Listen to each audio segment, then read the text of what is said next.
Hey, it's Tuesday with Terri, and today is something that everybody really, really wants to know about, and that is about communication. And so when we ask people, may I have your attention, please? The answer is no.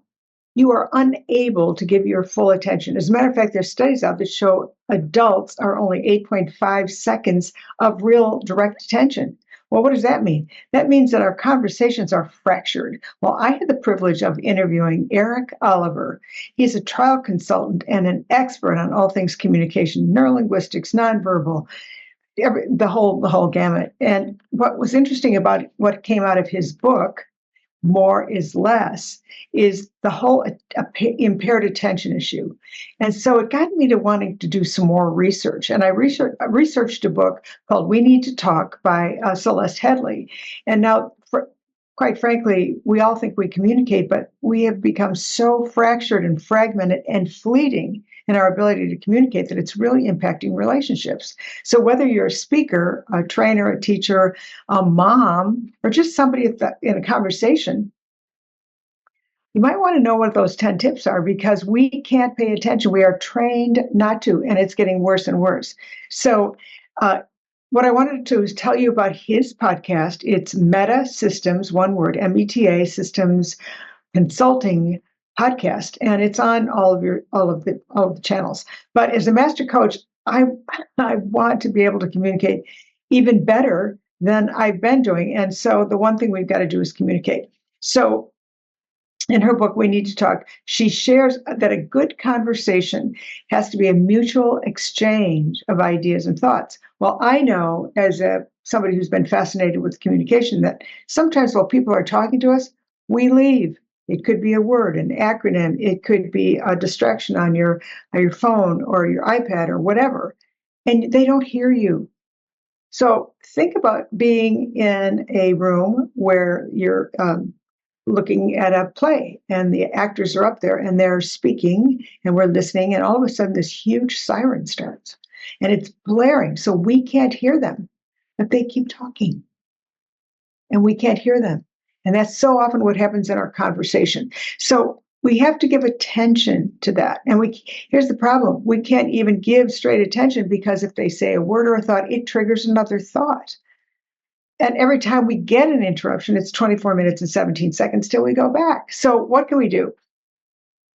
Honestly, empathy is a big deal. If someone is trying to connect with you, the more intentional you can be about hoping you can focus on it is at least a good first step. And she talks about empathy being a critical component. She says it entails putting oneself in another person's shoes and genuinely trying to comprehend their feelings and perspective.